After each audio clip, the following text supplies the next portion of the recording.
isn't too soggy wet like mine was, but what can you do, right? It's the holidays, it's summer. All right, gang, so we're going to pick up when we left off on last Thursday. We're going to finish off products today, and then we're going to get into Form Designer, because I held off on Form Designer because those two are really connected to one another. And then if we've time permitting, we're going to get into Report Viewer. So let's kind of jump right into this. So to refresh your memory, because we had the weekend off, let's just kind of go through again. So we went through, we're in the middle of product setup, but again, just to, when you're building this out, you want to start from the beginning. So the first thing you're going to do, again, is you're going to go into your summary groups. And this has all to do with the report categories and reporting in general, I should say. So basically when you're doing this, you're going to set up what your, basically I call them global reporting categories, if you will. So that's our summary groups. Food, beverage, liquor, merchandise, and other are the ones that are basically hard-coded in the system. And then you create, or if you will, for report types, I should say, and then you create what report categories, or summary categories, excuse me, are going to be related to those. And again, you want to keep this down to a minimum. This is like that big, broad overview. What did I do in food sales? What did I do in maybe non-alcoholic beverage sales? What did I do in liquor sales? What did I do in merchandising sales? Other kind of stuff. Rated, if you do rated items, and again, rated items are the ones where you can set up by time. So again, big in bowling alleys and pool halls, where they're renting the tables or they're renting the lanes by the hour and you're charging them accordingly. That's kind of maybe what you would do for a special category for those. So it's just really those roll-up bottom numbers. What were my food sales? What were my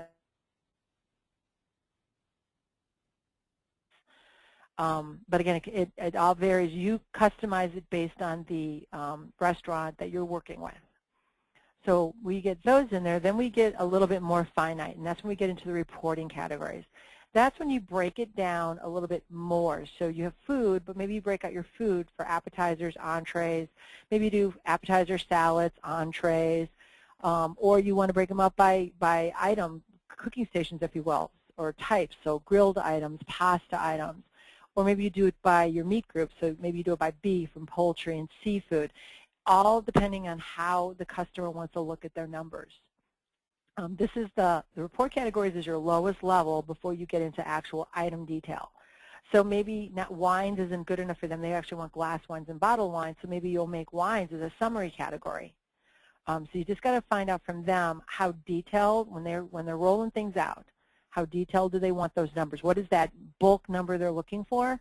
And the sub categories, if you will, of that bulk number. So maybe I want to look at my wine sales, but I also want to take it down to reds and whites. Or maybe I want to do it by growing regions or types. So I'm actually into details like Merlot versus my Chardonnays versus my Cabernet Sauvignons and so on and so forth.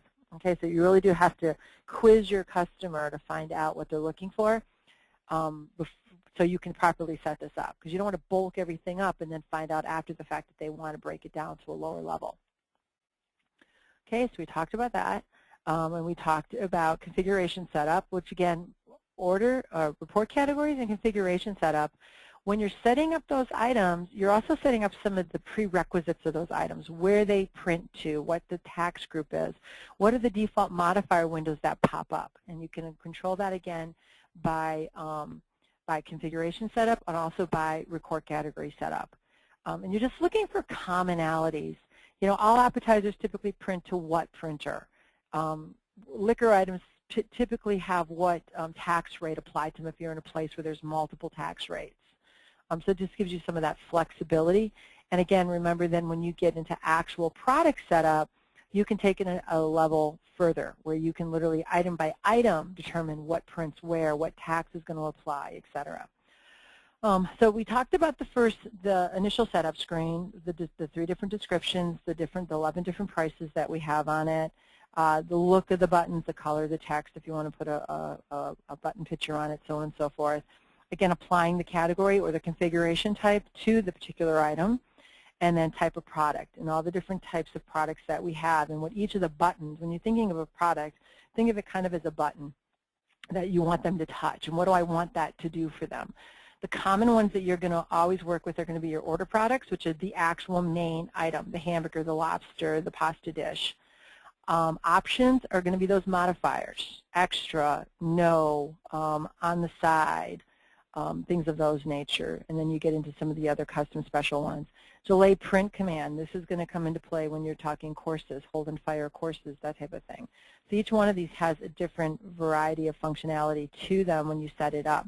So one thing I do want to pause on this about is this is where this whole section of this back office is where I'm going to stress to you guys, use your help guides, use your system setup guides, get onto the partner portal and pull up some of the various webinars that have already been created for some of these specific functionalities, because there's so much, it's so in-depth, and this is the core of your menu building. Besides finding out what functionalities they do and don't want to use, designing that menu and the functionalities that you want it to have. This is where you really do need to utilize the learning tools that you have, because one, hour-long class or 2-hour-long class is not going to cut it with everything there is to it. So kind of just to take you through, I'm just going to go through the product list and how this goes through all of the different types. And like here, this page literally will take you through the functionality of every one of those product types and what it does, how you set it up, what you set it up in conjunction with.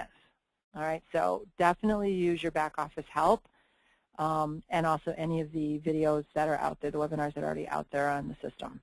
All right, so we'll go back into product setup here again. So we've gotten through all that. We've finished off through customization. Again, this is where you can define, if we're going to do user define, we're not going to follow what the standard print channel is, or the standard tax, or the standard modifier screens, etc. That's where you can go ahead and define your own custom. Recipes is, again, where you're going to assign a recipe. Let me get into an actual, let's see if we did a recipe here. Of course we did. Maybe we did for the combo burger. Nope, I guess we didn't. But you actually assign the actual physical recipe to the actual item. Advanced tab is where you get to switch it up a little bit. This is where there's some other customizations. And we've gotten through most of these. One of the ones I wanted to come back to is feature code. And I deliberately want to use the help guides on this so you guys can see what these feature codes are. So I'm going to drop down product setups, and here you're going to see a whole section here about feature codes. What are some of the feature codes? So this, again, is another place that you really want to familiarize yourself with some of the different feature codes. And again, this kind of predates policies, extensive policies, I should say, and some of the actual functions that we've added to the system, where you can take an item, in this case, and we're turning it into something else. So you can see there's a variety of feature codes here. And there's an example of what all of them do. So like, for instance, feature code 1. This is huge for tax-inclusive price. Inclusive in what I ordered in the bar, but when I order the same exact item in the dining room, it's not tax inclusive. This is one of the starting places that you have to go to set that up. So for each individual item, so say for the beer items, you're going to use feature code 1 to tell the system that this is a tax inclusive item, as long as I've got a corresponding tax that goes with it. Default pricing. So for instance, feature code 3, hold and fire. So this is important. If you're going to do hold and fire in your system, you need to use feature code 3 in order to set that up. And also feature code 4 comes in handy with order later type of thing. That's sort of like the timing of it, where you can tell it you're going to come back and do something more to the ticket. But just, just for a real example here of, say, a feature code, let me go ahead and find my fire button. I thought I had a fire button. Hold, there we go, hold and fire we called it. So here what we would have done is we're going to set that up as a delayed printing command. So this would be a button that you'll actually put on the screen. So when the server is ringing up the order, as they bring up, like say I bring up my appetizers, my Caesar salad, my garden salad, I hit my hold and fire button. What that does is it tells the system that this is a print delay command. And then over in advance for feature code, I'm putting in a code number 3. So it's going to sit on that until I tell it to move forward. Now, one of the things you can do with using the time served is you can have an auto fire functionality. So maybe I'm telling it that when I use this particular hold and fire, you wait 5 minutes. So any items that are ordered after you hit the hold and fire button, it's going to wait 5 minutes, and then it's going to send it. And you can set up multiple hold and fire buttons if you want an auto fire situation popping up. So as a server, I go in and I ring up my appetizers and I hit my hold and fire button. Then I ring up my entrees and hit my hold and fire button. And then I put in my desserts if I so chose. What the system is going to do is it's going to send off your appetizers, and then it's going to wait. And whatever time frame you've associated with this particular hold and fire button, again, you could have multiples. You could have a hold and fire appetizer, you could have a hold and fire entree, you could have a hold and fire dessert. Each of them are labeled out and then you go in here and you set up what your time delay is. So if after and basically appetizers you kind of consider as an auto fire, so you wouldn't hit a hold and fire button beforehand. So again, my salads go first, then I hit hold and fire, then I order, say, my pasta and my steak. And then if I put in 5 minutes here, it's going to wait 5 minutes, and then it's auto going to send that lobster and that steak, or that pasta and that steak. And again, if I had hit hold and fire again, I'll wait another 5 minutes, or maybe I have another one that says dessert. For dessert, I wait 30 minutes. And after 30 minutes, then it sends the dessert order to the kitchen. You can do a variety of combinations with these, or you could have it where, again, maybe you're not using the auto fire functionality, but you are saying it's a hold and fire function. So then you set up another button for when the server manually wants to fire it. So again, I've put in all my courses, and the server would have a button then to manually fire off. It's like, okay, I'm ready. I've served the salads. I think now's a good time to send the pasta and the steak to the kitchen. So then I manually fire off that entree course. And again, that also works in tandem with your courses here. What grouping did you put everything in? You know, is my pasta and my lobster or my steak in the main course? And now I'm going to fire off my main course dishes. So all that kind of works in tandem when you're building these out. Okay? So there is your feature code. So definitely go through the back office guide. This is going to go through, and it walks you through all of these, you know, things that they can never be couponed. You can actually set up an item, like, so say for a gift certificate, for places that still haven't quite gotten into gift cards yet, and they're selling paper gift certificates through the system. You're going to set up that paper gift certificate as an item, and then you can go in there and you can put feature code 6 in there, so no matter what they do, they can never apply a coupon to that particular item. So think in terms of when you have an open percent key or an open dollar coupon, or you have a general just 10% off coupon that you put out there. But again, if they have a gift certificate applied on that ticket, it's going to ignore that item. Setting up manual surcharges, auto charges, just a variety of different functionality codes in here that you can use that gives you some additional functionality that you can to teach an individual item. Okay, we covered everything else through there. So let's go into shift products. Shift products is so you can kind of cut down the number of buttons on your screen. Shift products literally will shift an item into something else. So say, for instance, for all of my tap beers, I can get them in an 8-ounce glass, a 12-ounce glass, or a pitcher. But I don't want, you know, Bud, 8-ounce Bud, 12-ounce Bud, pitcher Bud, Corona, and again, repeat that. So for every item, I would need to have 3 correlating buttons on my screen. And the screens can get pretty, you know, crowded. If they've got 8 beers on tap, you're going to run out of screen space unless you have to make your buttons really, really, really small. So one of the things you can do is you do these shift keys. So what you would have on your screen is you would have to build all of them in the menu. So you would still build in your 8-ounce Bud, your 12-ounce Bud, your pitcher Bud, 8-ounce course, 12-ounce course, pitcher course, etc. So for every beer, you would build in their corresponding size. Every one of those would be in the system. On the actual screen, though, you could say just put the 8-ounce Bud on the screen, or you could just have, again, build another button called Bud. And then you'd also have, so you'd have Bud, Coors, you know, Bud Light, Miller, whatever it is, all on your screen, those buttons on your screen. So say I have 8 different beers, I'd have one of each of those 8 different beers on my screen. Then I'd also have a 8-ounce glass key, a 12-ounce glass key, and a pitcher key. So then you do corresponding ordering. So I would hit my 8-ounce, hit my Bud, that turns it into the 8-ounce product called 8-ounce glass Bud. Hit my 12-ounce, that would hit Bud, that would turn it into the 12-ounce Coors, if you will, or Bud, if you will. So you have all those buttons created in your system, but of all those buttons, you're only putting X number on your screen. And that's where the shift keys come in line, because then basically, if this were Bud, so let's get out of here, cancel no, oops, cancel yes, and let me go find my Bud. I think this hopefully is built, bingo. So here's my Bud Light, and there's my shift key 8-ounce. So I basically hit my little arrows, and then I'm going to go find my 8-ounce product Bud that I built in my system, if I had built it in the system, which I didn't. I can go in and then link it. So basically, I'm creating the formula. When I hit the shift button, 8-ounce glass, and I hit Bud Light, it turns into, in this case, it's going to turn into a B52. If I hit that combination, So I hit the button, that's my Shift key 2, which I've labeled 12-ounce glass.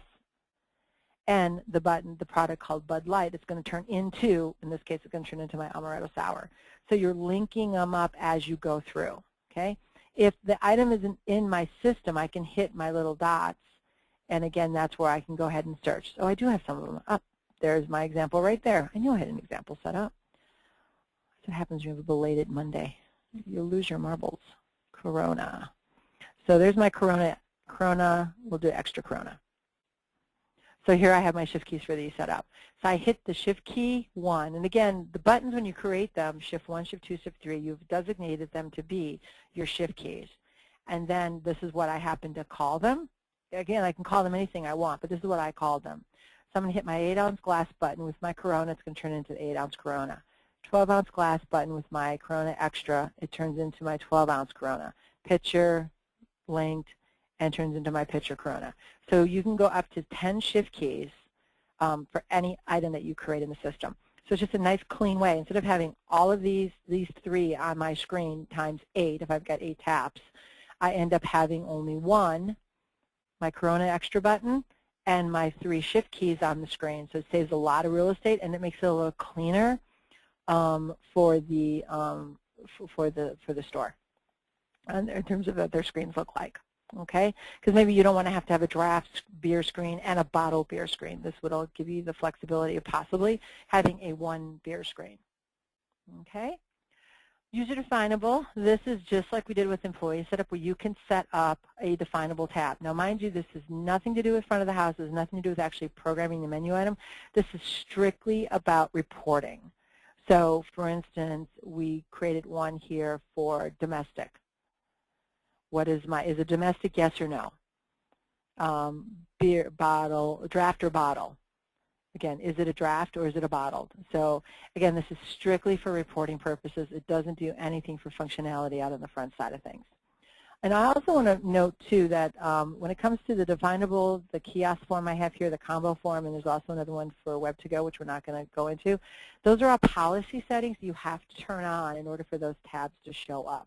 They're not by default. So anytime you're looking for a tab that you've seen in some of the training materials, go check for a policy to actually turn it on. Kiosk Forms is designed for the kiosk. So you would have, and this goes into the modifier screens and force questions. So in a kiosk world, you will, more often than not, you will have customized modifier windows you have to set up and also force questions. You think in terms of when you're doing kiosk, the customer standing in front of the system, you have to probably put in a couple more questions for them because you're going to have to walk them through the process. There can't be any assumptions like there can be with the servers when they put their orders in sometimes. So you can set up a whole different group of questions when you use kiosk question form that doesn't follow this set of question forms. These are your default question forms that every item will have pop up. Once you go to kiosk forms, this is the alternate group form of questions that you set up. Now, typically when you do this, you would limit this to a specific station. So you, in policy setup, you would go into the questioning forms, and you would tell it to use kiosk question forms for certain stations. So, for instance, the best example besides kiosk I can give you for this is drive-through. So in drive-through, a lot of times you have more questions because the counter, they may not have all those questions. They may bag their own items. They may get their own salad dressings. They may ladle up their own soups, etc. So those aren't questions that you have pop when I'm on my order screen. And think in terms like probably more so for quick service than you would for table service. But in the drive-through, you're putting the order in. Someone else is getting all that. Someone else has got to dish up the soup. Someone else has got to get the salad dressing out.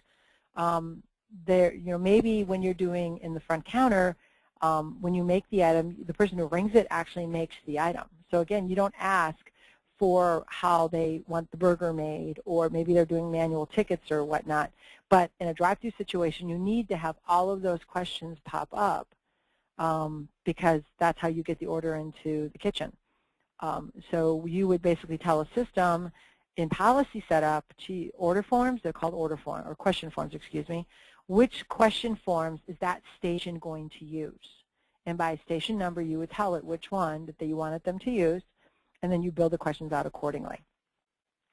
So again, just as opposed to just kind of walking you guys through this, I'm going to go into policies, and I'm going to search for questions.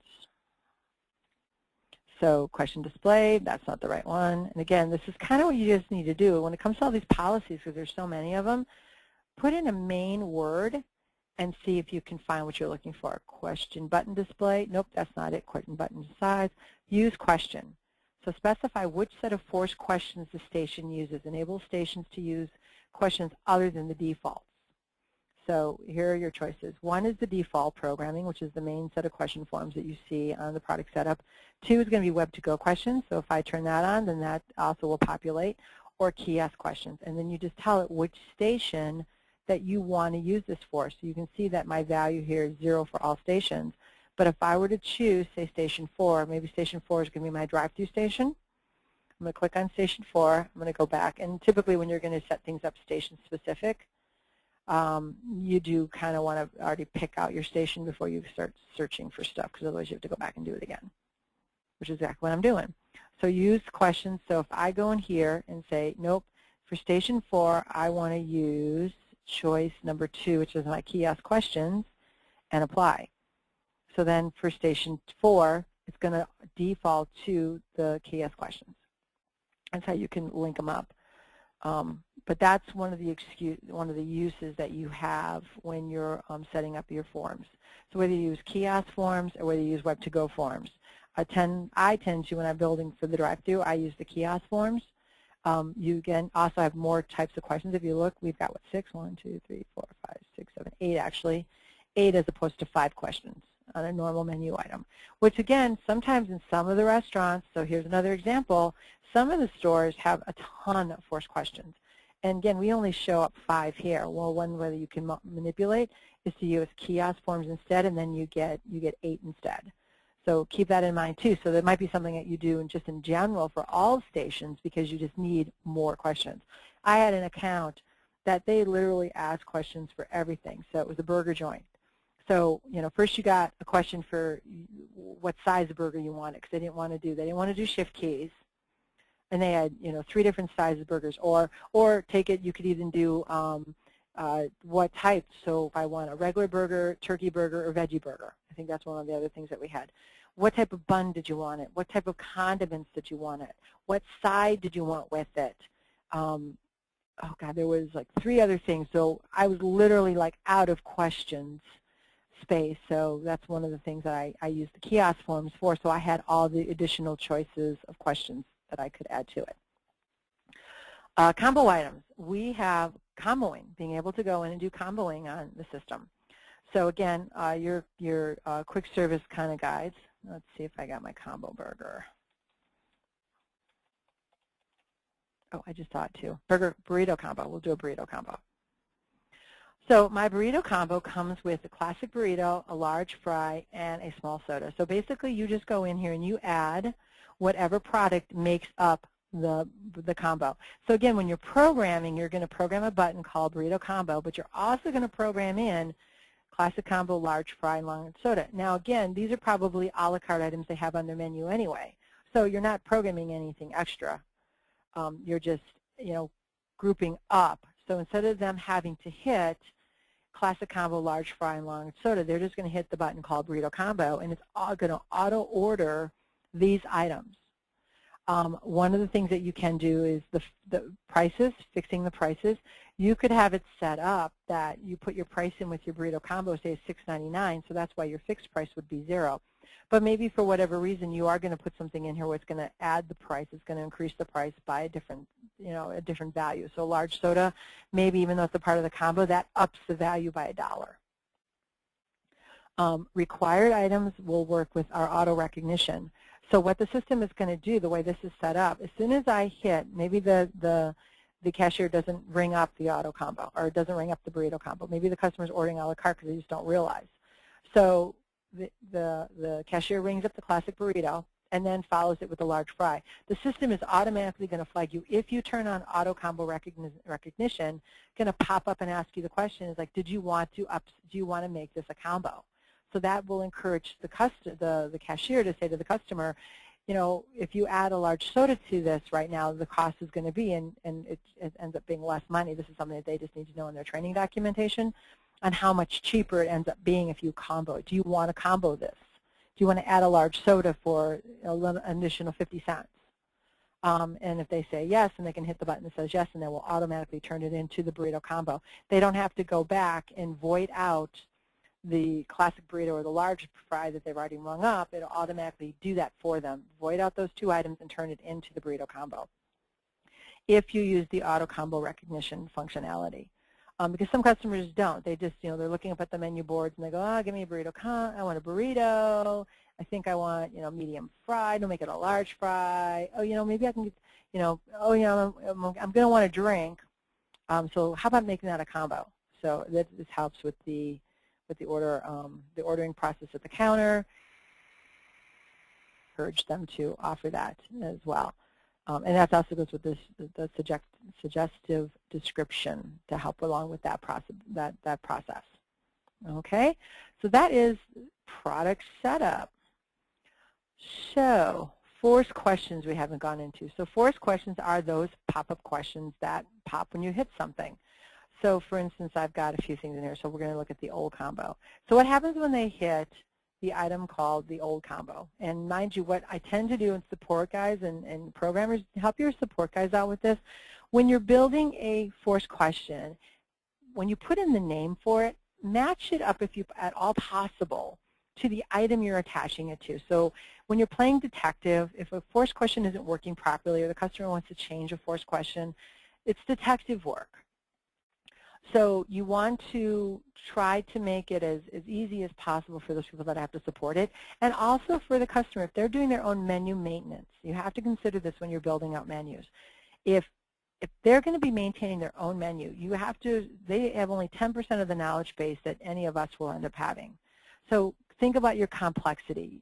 You can still give them style and form and make it look great, but you don't have to make it so complex, because in the end, they have to support it. They have to maintain it. Otherwise, it becomes a support nightmare. So keep that in mind when you're doing all of this stuff. So in this world, what combo? So there's a combo in the system. And I named this particular, all this name functionality does here is the name of this force question. This is all behind the scenes. They don't see it on the front side. So you can see here, this is another way, too, of doing combos. This is the old style way of doing combos prior to we built the combo functionality in the system, where you literally would do it with a force question. But now there's no auto recognition in here. There's no locking anything in anything. So keep that in mind when you're doing that. Let's go look at my pizza toppings. So this one I think is a better example. So pizza toppings is pretty easy for the support guys to kind of fish out. And you can see here all the different items that we have in the system that relates to different pizza toppings. And you'll notice they all are set to modify price with the exception of olives. Olives are set to a fixed price. Now, all of your modifier windows, you can go in for any one of these items, any one of these products that were built in. They were probably set up as optional items, but you could also do regular menu items in here as well. Keep that in mind. So in here, if you click to the right of the box, you can choose the price that you want to point to.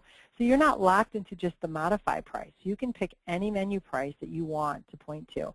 A good example of this is maybe you're going to build a window and it's going to offer them with their meals, they have an option to have super salad. So I create a pop-up window or a force window question, excuse me, that has super salad. But maybe they can also get the house Caesar salad, and they can get that for an upsell charge. So this is where you could then point to any one of your menu pricing to point to what that upsell charge might be. So maybe A is your regular Caesar salad price at $4.50. But B or J, I tend to kind of come down the list on them because I want it closer to where the modifier price is. Maybe you're going to offer it for $3, or you could use the fixed price. And here I could say, you can have this. Actually, let's go ahead and add one. So I'm going to add an answer. I'm going to look for my salad. Let's see, garden salad. And they can have a garden salad. I'm not going to go with the menu price. Maybe I want to look at one of my other prices, or I can say a fixed price, and I can say they can get that for $2. So it overrides whatever that particular item's normal price is, because when you order it within this force question window that is attached to a specific item, then it follows whatever you've put here for the price or whatever price list you've picked. All right? So you pick your items, add answers, remove answers. That would just be to get rid of an answer that I didn't want. Sort alphabetically. Be cautious with this. This is great for certain things if you want everything to be alphabetized, but you want to kind of think about what the staff sees. So typically when you pull up these forced question windows, it reads left to right. In a lot of places, they don't particularly care for the system sorts left to right is what it does. But a lot of people were used to looking for things of this nature in columns. So you kind of want to go down the list. So if you want to read the answers left to right, alphabetizing is fabulous. But if you plan on looking at things in columns going from top to bottom, then you're not going to want to use that. And then you're manually going to sort these in whatever order you want them to show up on the screen. So we talked about the name. This is just the name of the forced question. And then this is a question that will pop up for the staff to see. So when this question comes up, it's going to ask them, what toppings would you like to select? So again, it's just another way of walking the cashier, the server through what you're looking for on the system. Okay? Number of choices users may select. So again, this is where you can limit. How many topping choices can they select? Now, this is a can. This isn't a have to. So we've told the system they are allowed to choose 10 toppings. So again, this is for a pizza. Maybe, you know, the pizza's only handles so much. And this could be the specific one that's attached to, say, a medium pizza. So maybe a medium pizza can only handle 10 toppings as opposed to a large pizza where it can handle 16 toppings before it starts to degrade the quality, if you will.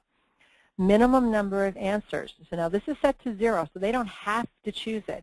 So if I were to hook this up to, say, my cheese pizza, and all they want is a cheese pizza, they can just hit done or OK to close the modifier window, the forced question window, without choosing anything because I've told them a minimum of 0. But if you're going to set up a truly forced question, so and say a steak, comes up and asks them for temperatures, you want to put in the minimum answer of 1 because you have got to tell me how you want that steak or that burger cooked. You can't just send it to the kitchen without an answer.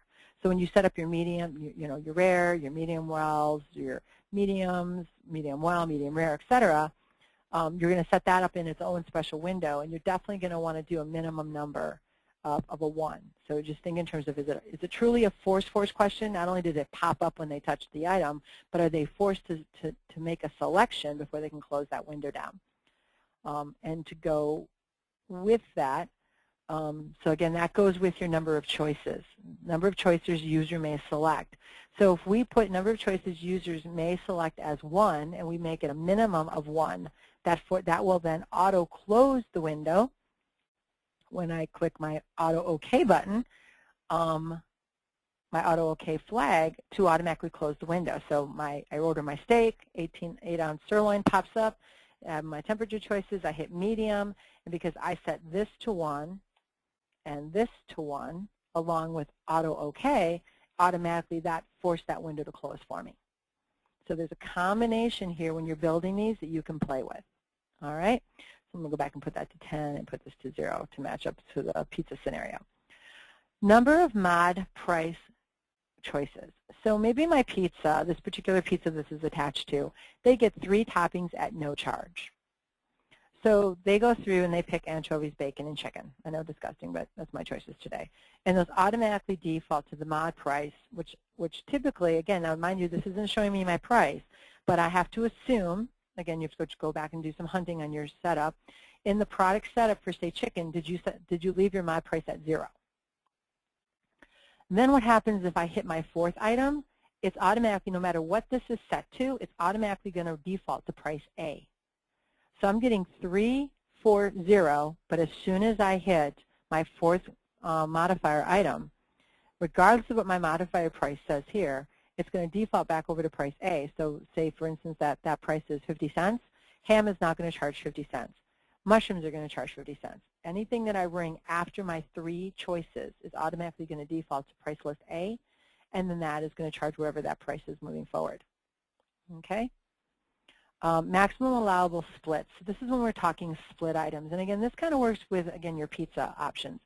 So you've got a pizza and they want half sausage and pepperoni on one side, and they want the other half to be pepperoni and onion. So when you do your maximum splits and you set up the keys to allow for splits, it will literally split the items by however many options you allow them to do it by. So we're saying a maximum allowable is 5. But if I, say, do a half and half type pizza, when I hit green peppers, it's going to literally put half on one side of it. So it's going to be a 0.5, and it's also going to take out 0.5 in inventory. And if there's a cost associated, let's say that I'm already on my 4th topping, so it's going to be 25 cents now because it's going to split that price in half as well. Again, if I do a half pizza, if I do, I don't know anybody that would do this, but say a thirds. If I did thirds, it would do that in thirds. So up to, and we've done here up to a maximum of 5. Again, in reality, this again works with pizzas really well, and most places aren't going to go beyond, a half size, so half on. You're not going to have pepperoni and pineapple on one half, and then I can have sausage and onion on the other half kind of thing. Okay?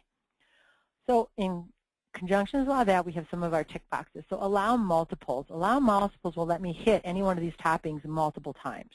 So if I chose to hit sausage 3 times, I could hit sausage 3 times. So instead of having an extra sausage and an extra sausage, I could just hit sausage 3 times because I've hit allow multiples. Use buttons. So this is about how the screen displays. Do I want just a list of all these items? So basically on the customer side, on the server side of things, when they go to hit the pizza that this course question is attached to, is my choices going to come up in a list like this, or is it going to be in a button format? So every one of these items is going to be on a button for them to touch. 99% of the time when we build these, we always end up using buttons. It's just a cleaner look at something they're used to seeing, as opposed to just an item list that we're all used to seeing, that we, programming-wise, are used to seeing. Substitutions. I strongly recommend that you always use the substitution button, and you put that functionality on the system. What that does is, let's go back to let's do a hamburger. So I ordered my hamburger, I wanted it medium rare, and I'm going to have that with coleslaw. So I bring all that in, and then I realize either as a server I made a mistake, or the customer comes up and says, oh, you know what, forget the coleslaw, I'd rather have French fries. What allowing the substitution functionality to do, and having that functionality on the system, is in my order tab over to the left-hand side, in my order list, I can touch that coleslaw, hit my substitution button. It's going to reopen that modifier force question, so now I can hit my French fries. If you don't put substitution on the screens for them, they literally, and the only way they could change that item is to void it. They're going to have to go back and void the burger and start all over again. So definitely when you're working with force questions, you definitely want to make sure that you put on your substitution functionality and put that function button on their screens for them, so that they can actually utilize that in locations that are force question heavy. And automatically OK, we talked about is that once I satisfy my number of choices and my minimum answer, 1-to-1, as soon as they hit those many touches, this will automatically close the window for them, so they don't have to hit the OK button to get out of the window. And that's your force question. So you build them here. And again, this is all mapping out your menu, guys. When you're looking at the menu pages, you think about all the force questions that you have to have. These aren't just the generic modifier screens that we've talked about. These are literally attached to specific items. Once you've done that, I'm going to get out of here. Then you go back to your product setup. You find the item that you want to attach this to. And then you now attach that force question to that menu item. And when you're attaching your questions, you attach them in the order that you want them to pop up. So maybe I'm going to have pizza toppings come first. And then maybe I do have, a salad combo type situation where they can have super salad. So maybe I do that as another question where I would have built the force question for super salad. And that would be my second question, and so on and so forth. You organize them here how you want them to pop up, and also how then, as long as you don't use a lot of the print priority whatnot, the answers will pop up in the same fashion. So again, maybe I do this for my burger or my steak. This is my S, sorry. So my steak sandwich. So I don't have any questions, but let's pretend. My first question would be temperature. How do you want it prepared? My next question might be, what side do you want with it? Fries, coleslaw, salad. My third question might be, what type of bread do you want it on? Or any one of those groupings. And then as you answer them, that is also how it's going to show up on screen, and then how it's going to also print in the kitchen. Because the kitchen needs to maybe know, I need to know the temperature, then I need to know the bread style, and then maybe I do or don't need to know if they're having a super salad with the item. And you choose whether or not, based on the items that they touch, whether or not, like the super salad might not print to the kitchen because maybe that's something the server gets themselves. So you wouldn't have that here, but in a drive-through situation, you would put that in here. You would add the, again, temperature, bread style, super salad. That would be a question that you would build because you would need that for a drive-through scenario or a kiosk scenario. Okay? So it's kind of like bringing this kind of all together for you. All right? So that's your force questions. Multi-menu. So again, my hotel scenario. I can have different menus based on which outlet they go to. My fine dining restaurant has one menu look and menu items. My coffee shop has another. My sports bar has another. So this is where you set up all those multiple menus and what their actual menus are going to start to look like. This is where you're starting to build it out and put it all together. So in this case, I've got my default menu, I've got my bar menu, my feature members, and my kiosk members. So let's just go into the bar menu for a second here. So basically what I'm doing here is I'm pointing to the template, the layout, which we're going to get into Form Designer, that the bar menu is going to look at. And again, if you remember, you associate these menus to the stations. So on my bar station, I would point it to the bar menu. The bar menu here is pointed to which bar template. So these are the choices in my current system of all the different order templates that I've got created, and I'm telling it to go look at this template called bar order and close. I also have a bar order that's a 10 by 24, etc. Any one of the number of the templates that we've created, this is where you point that towards. Okay, oops, didn't mean to do that. Sorry, guys. So just scrolling through, my default menu is pointing to this particular order form. And again, on my Station 1, I may be pointing Station 1 to go look at my default menu. Bar menu, feature menu, we're just playing on that one. Kiosk menu is pointing to this one. Or maybe my kiosk menu, needs to point to this one. Okay, so this is where you point to things that you've created. So menu setup. So this is where you actually start to put things on the screen and line things up.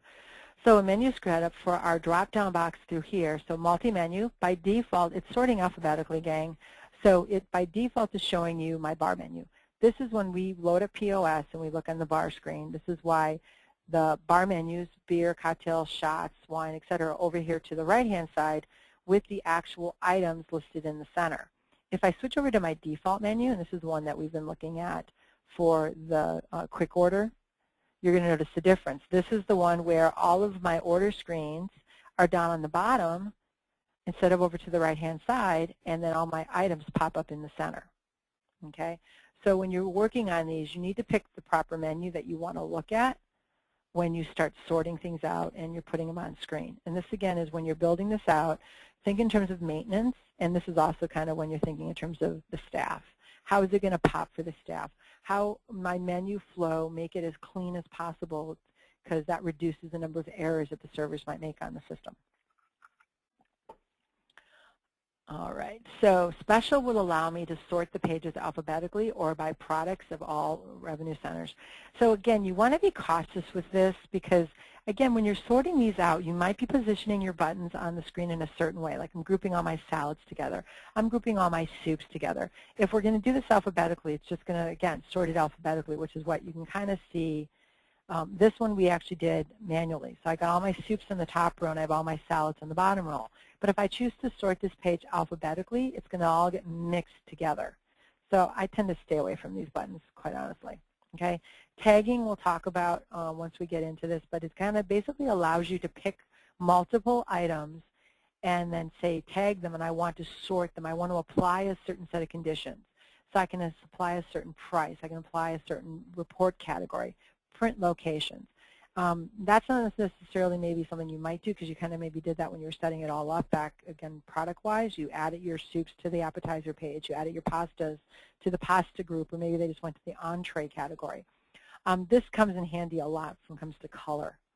I do this a lot when I'm like, I want all of my appetizers to be a certain color. I want all of my, have certain text colors or certain text applications to them.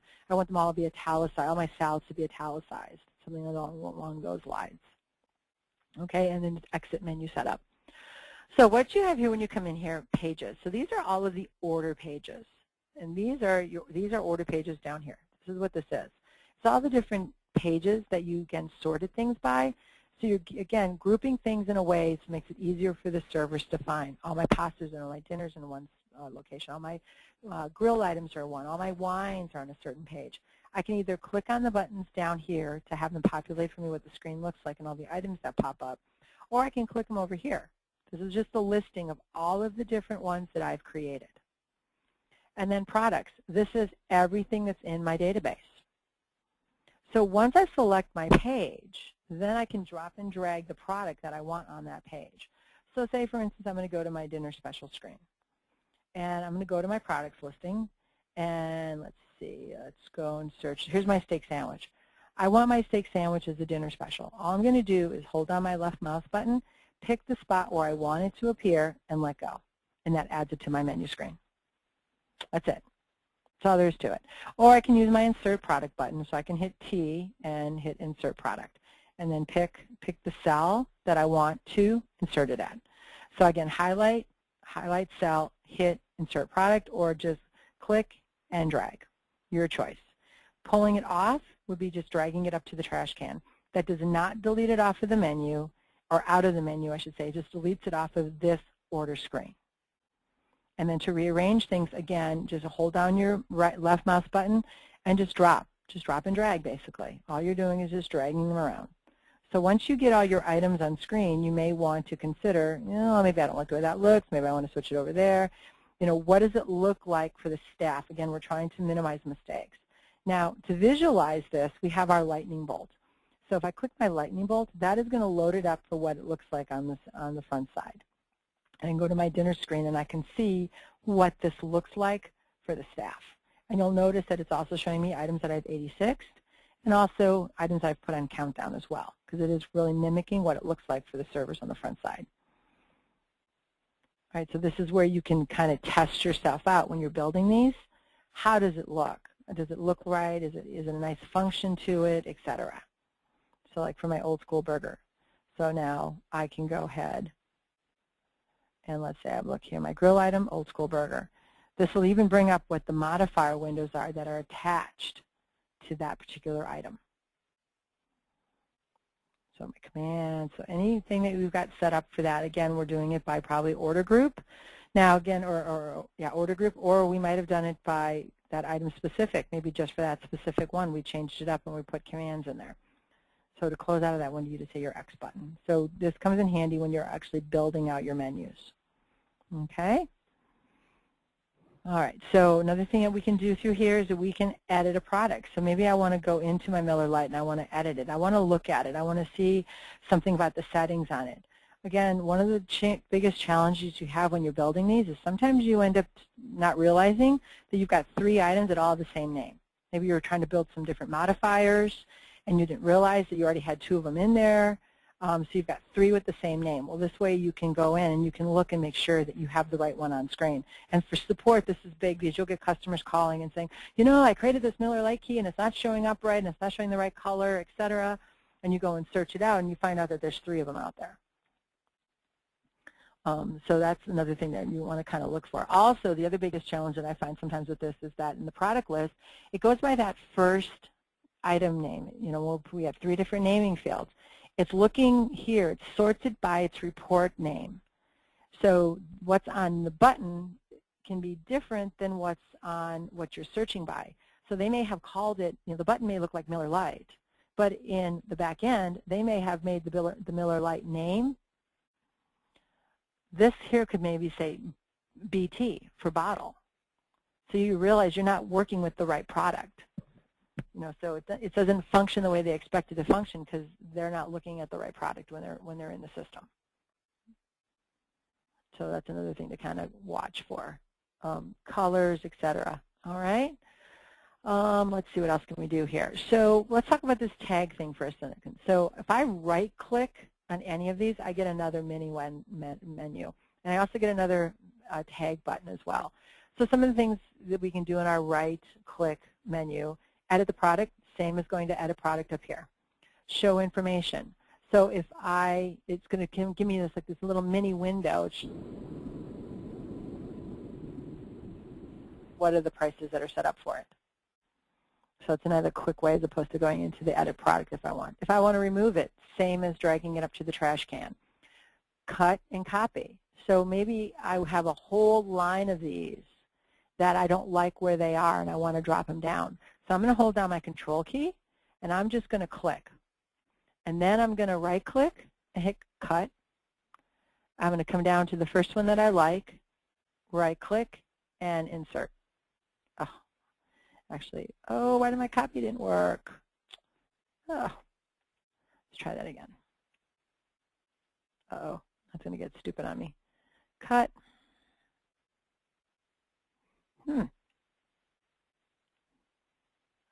Nope. All right, it's not working for me today. But I should be able to cut and copy. I should be able to take them all off, click where I want them to go, and then just drop them all in place as opposed to dropping and dragging each individually if that's what I chose to do. Okay, lock position. This is great when you're talking corporate menus. Maybe at the store level, they are allowed to add some things to themselves. Like maybe you set up a whole real estate area. Like so, maybe this bottom line, this is their real estate. They can do whatever they want with it. But I don't want them mucking around with the organization and the sorting of anything else that's a corporate item. And one of the reasons why you kind of do this is if you are managing with a head office. So the majority, the core menu is being managed by head office. But they do have some area that they have some flexibility, if you will, that they can add certain things. And that, again, if you kind of remember on Thursday, I went through record locking, which will allow some of that to have happen. I don't want them to touch any of this stuff. So this is where I'm going to use the tag piece for a second. So I'm going to hold down my control key. I'm going to touch these three items, right-click, and lock position. That is going to lock these items in their position. So anyone with a security level below 99 will not be able to move them. They can't put items on top of them, and they can't move them out of the way.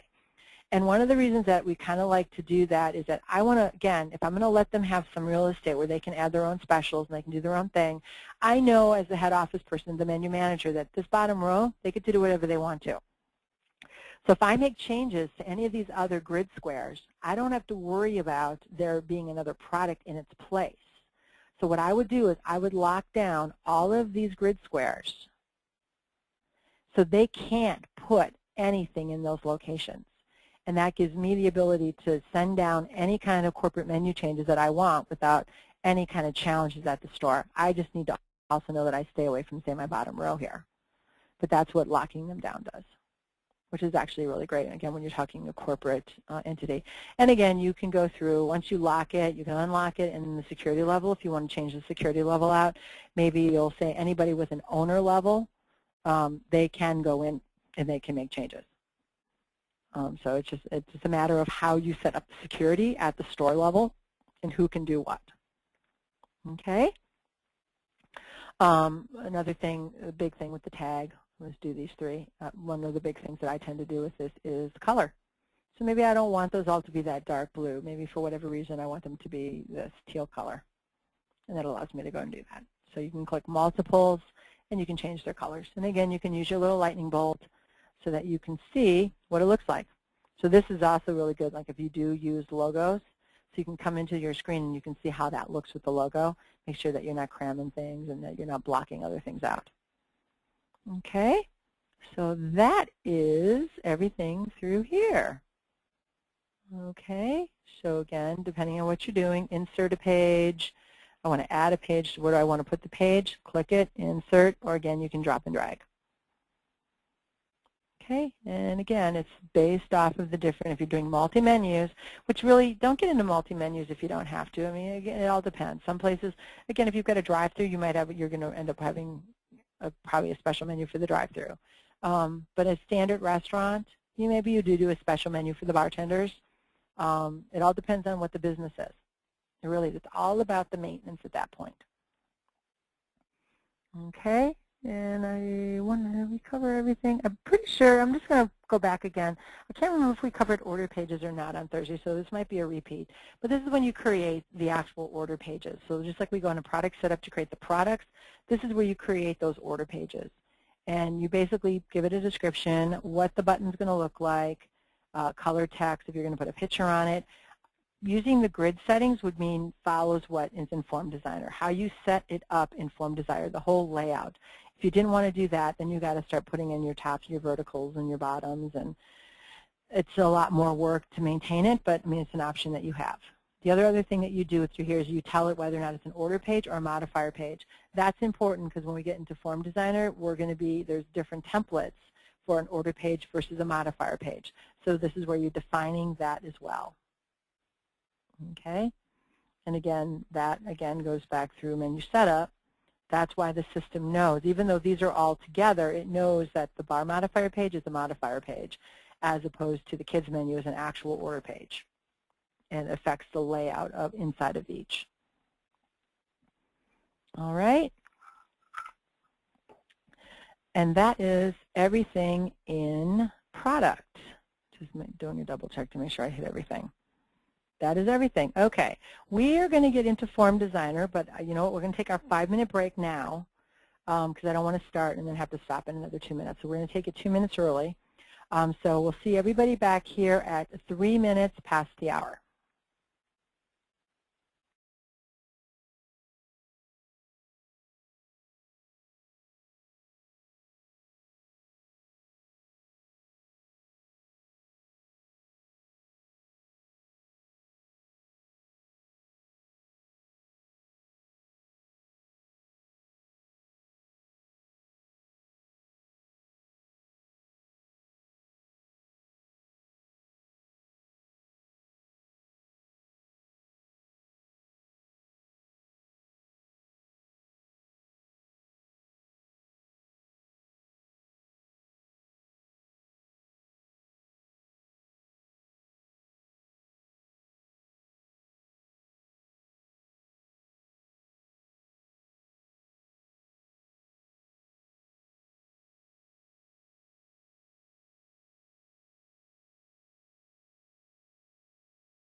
Okay, everybody, let's pick up where we left off. So going back over to the Administrator tab, Form Designer. This is the functionality that will drive you nuts. I'm just going to put that out there. There's so much you can do with it, and you can get really creative, but it's also, besides as nuts as it can make us, it's where you can really put a distinguishing mark, if you will, on the systems and really show why PixelPoint is as flexible as it is and really accommodate the customers with all of their special needs. Everybody now is all about pretty. They want them to be pretty. They want it to flow. They want the menus to look, a certain way. They want distinguishing features on their menu, on their point of sale system, so when a server is ordering a meal, customers walking by, they see the screen. So they want, their logos on it. They want their customization on it. They want their touch to it, if you will. They want it to match the decor of the restaurant. So this gives us that ability to make all those types of things happen. It'll drive you crazy sometimes because you're so busy, you're trying to accommodate and make it pretty and do crazy functionality things with it because it has so many opportunities to it. That's the part that can drive you crazy. But again, I want to caution you on the fact that for restaurants that are maintaining their own menus, keep it simple. I really like the KISS principle. You can make it pretty as possible, but some of the bells and whistles you may not want to turn on only for the fact of maintainability. And it will become a support nightmare for them to have to maintain it if we've all gone gung-ho on it and we haven't left behind the proper instructions given the proper training to the customers to be able to maintain. Never assume they're never going to change something. I think that's probably one of the things I will tell you. Just because you think that when you walk out the door, you set up a special feature for them and make it act in a certain functional way, and you think they'll never, ever, ever want to change that, they're never going to touch it, don't ever assume that, because they're going to want to do it sometimes. So let's get into here. So when you first go to Form Designer, you come to the Form Manager, and we've basically grouped everything by specific types to kind of make it a little easier to find stuff. So when you're looking at your templates, you have your finished forms, which is anything to do with your finish screen. Order forms, all the different types of order forms that you might create. Question forms, kiosk forms, we put them in their own special thing because if you'll notice with the number of forms that you see here, kiosk forms are a lot more extensive. You're not putting everything on like one or two screens. You're putting them, each individual thing has its own individual screen. Because again, it's designed to walk the customer through putting in the order. And then other forms, we've dropped all the other generic forms, and you'll notice here we do have a search option when you get into here because of the fact that we do have so many different types. So the other forms encompass screen displays, screensavers. Now mind you, these are the customer-facing version, so they need to have the right hardware to support them. Keyboards, you can create customized keyboards. So instead of maybe having your standard quasi-keyboard where they're going to type everything in, you want to actually create a keyboard that already has preset words on it. So address or deliver to or whatnot. And Theme Manager. Theme Manager goes back to the colored themes that we were able to set up back when we were pointing towards stations. So this is where we've created like the gray themes or the green screens or the pink screens, etc. Okay, so that's where those are created at. Let's go into the order version. Okay, so our edit buttons, if you will, over to the side here is to open. So you highlight one of the different form templates and you click open. New would be to create a brand new one. Delete, completely delete one away. Rename one. Now keep in mind when you're renaming, you got to think of all the places that you've linked it. So if you do rename one, you're going to want to go double check to make sure that that populated itself in the different various, either in station or in the order template layout or the multi-menu layout. Open from file. This is how you can import templates that you've created for another menu into whatever menu you're working on. And that is something that as programmers and as installers that we would want to do. You get your standard, if you will. You know what your basic fine dining one's going to kind of look like, what your quick order ones are going to look like, maybe what your drive-thru ones look like, your bar ones look like, and you kind of build off of them. You have a certain style that you like to stick with, or maybe you have two different styles you like to flip back and forth with. You can then import them onto, save them as a file, put them on a disk drive, and then load them into whatever current menu that you're working on. Okay? And also just to give you an idea, when I do order file, one of the things that you'll notice is every one of these templates has a specific extension to them, so that it's easier for you to figure out who is what. So they all fall into the template folder within Pixel POS, but all the ones that are order templates end with ORD. All of the finished ones are FIN. All of the kiosk ones are KIS, and then all of the display ones. Oh, I can't remember now what the display ones are looking like. I forget what they look like at the end, but they all exist. I can't remember exactly what that one is, folks. We can go look at that. Okay, so I'm going to go back to order, and I'm going to pick my order form 80 by. Now notice too what we did, especially in the beginning, we tend to label them based on the screen size, so you make sure you pick a template that's going to fit the screen that you're working off of. Remember that. Keep that in mind when you're doing this. So just for FYI, we're going to go into order 80 by 60, quick order, aqua, and I'm going to click open. And that is going to load that template for me. There is my form template 80 by 60 quick service guide. So you can see all the different areas that are already kind of filled in, all the buttons that are here. All right. So basically what you have here in the center here is kind of your workspace. Over here is your component list. So now I wanted to bring that up because I want to point something out to you guys here. What we call this the component inspector. Notice when I click on different areas. So right here I'm clicking on all those little buttons that are in blue. If I look through here, you're seeing what I'm clicking on. This is a product menu grid, and it happens to be menu grid number 1. You can create multiple menu grids, multiple product grids, multiple modifier grids in a single template. They're just going to be labeled, and you just have to click on the one that you're looking at to find out what the functionality is to it. So now if I click on my green line here, you're going to see here this is a modifier grid. And the orange ones are order menu grid. Again, the color, you can see where the color spec. All of these options over here, all these individual components, and there's a ton of them. I'm going to point you to your back office help on all this. Definitely have this handy with you when you're working on this. This is going to give you a definition of what all those different fields mean and stand for.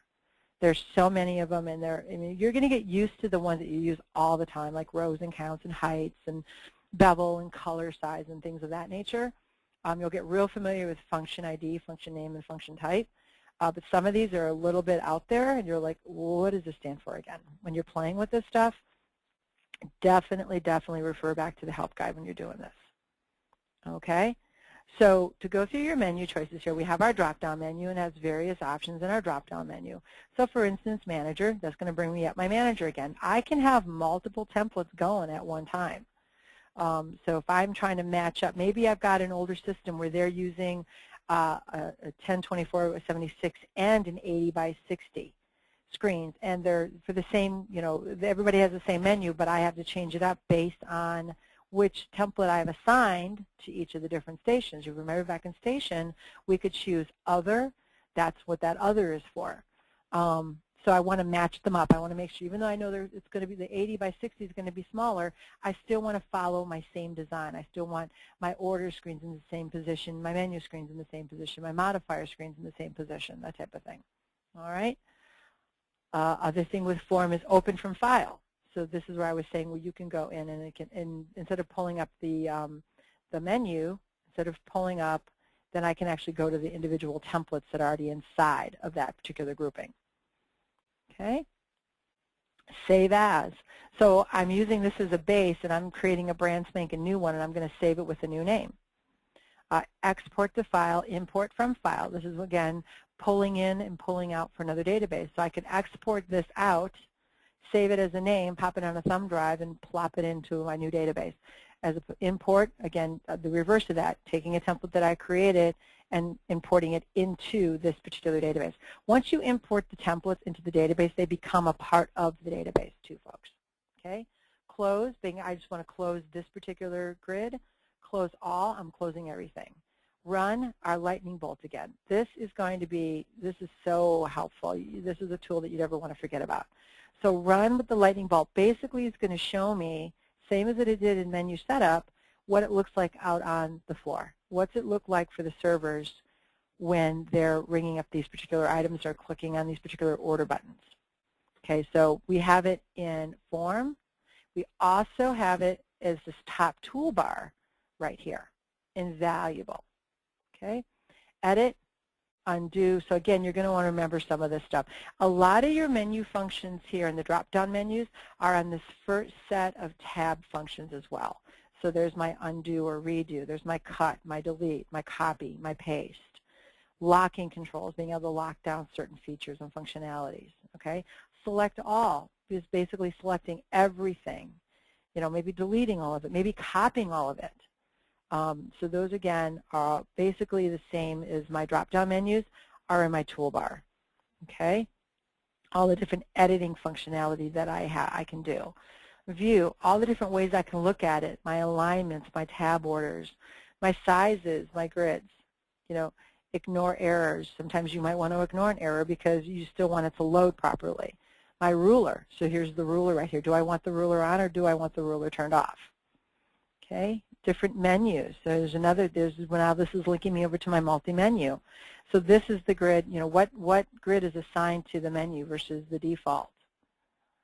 So this is also another way that I can assign these different templates to the existing menus that I've already got created if I'm changing it out. Okay, window, again, we got show active and inactive records. My help again, invaluable, invaluable, and then the generic program one, which doesn't really apply to what we're doing back here. Okay, so again, these are your shortcut keys again, from file to file, the lightning bolt, cut, minus, extra, etc. Then we come down to our component list. These are all the tools that we're going to use to actually create this menu form, to actually create a template. Right? That's what all these tools are for. But before we actually go into that stretch of it, I just wanted you guys to become familiar with just kind of the layout and the look of some of this stuff. And again, using your component guide over here, the component menu, to be able to see what is already created. That is a big deal, again, for support. When you're trying to troubleshoot an issue, you want to be able to figure out where are the settings located. What is it that I'm looking at here? Okay, so again, our component inspector. I always forget it's called the inspector. So if I click on this void button, you'll notice how it changes to pixel function button number 19, and these are all the settings that's attached to that particular button, as opposed to that different button. See, once you see these little dots forming, that's how you can kind of see what it is that you're actually touching. Because when you get into some of the menus, it might be a little hard to tell what is it referring to. Like this box, who would have thought this box was separate from that box? Right? So this is basically kind of troubleshooting and trying to figure out what all of it equals. What does it all mean? Okay? All right, so I'm going to close up out of there, and I want to take you guys through each of the steps. And anytime you go to leave, it's always going to ask if you want to save yes or no. In this particular case, I'm going to say no. So if you do a normal close, you're going to get bopped all the way back out. So again, Form Designer. So this time in Order Forms, I want to pick my blank template. I created a blank template just for training purposes. Now we're going to go through all of these funny little icons. All right, so you notice I have a complete blank square. The only thing that's here is this little clock guy here, and we'll talk about these little component buttons here.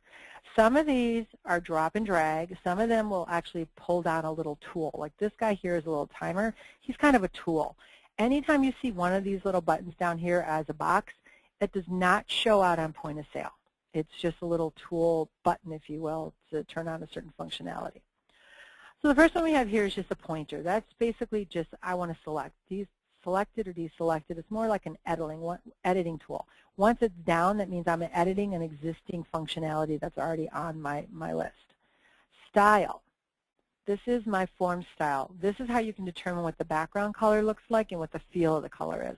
So I'm going to drop that. I'm going to click on that and just click here. Now notice automatically I get my component inspector. I've got Pixel Form Style 1. Now, if I just go, I haven't done anything other than drop that into my background. If I use my lightning bolt right now, you're going to see my background is blue. By default, this is the background that is set up already for me. And the color that it's using, how it loads, the gradient view. So here right now, you can kind of see that I'm going vertical. I'm going dark to light, if you kind of notice that. What is the height? This is the name of it. So Pixel Form Style 1, that's where it got the name from. Picture, if I had a picture on here, which I don't, scaling, etc. If I want to change this up, so say for instance, for reasons, unknown, I want to change it up. I want to come in here and I'm going to change out my color. And notice if you click your bar here, you can kind of slide that over.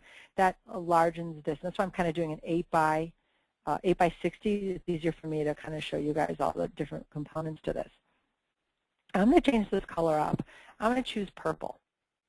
So now if I use my view, I can see now I'm going from blue down to purple. And you see how the gradient on that is kind of flowing in. Now also it's doing it vertically. So maybe I don't want to do it vertical. Maybe for reasons unbeknownst I want to go horizontal. So that I can use my little inspector flash there and I can see what that looks like. So this is where you can play with this. You can play with the height on it, etc. That's where you get your background gradient. If I wanted to put a picture in here, I can click here and go like I get my picture window. My picture editor will pop up. I'm going to click load. That's going to take me out to my folder so I can go find a picture. Well, we tend to put all images in our image folder, so let's see if I have anything in here that I can use. And I probably don't. Oh, sure I do. Let's do some bubbles. Okay, so that's going to be my picture. I'm going to do bubbles. So now I have an object in there. Let's go look at what that looks like. Oops, my object isn't showing up. True, cell form, height, background true.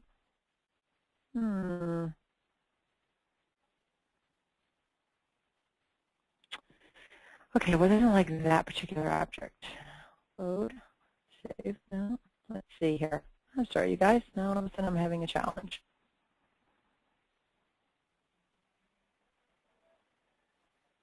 How to form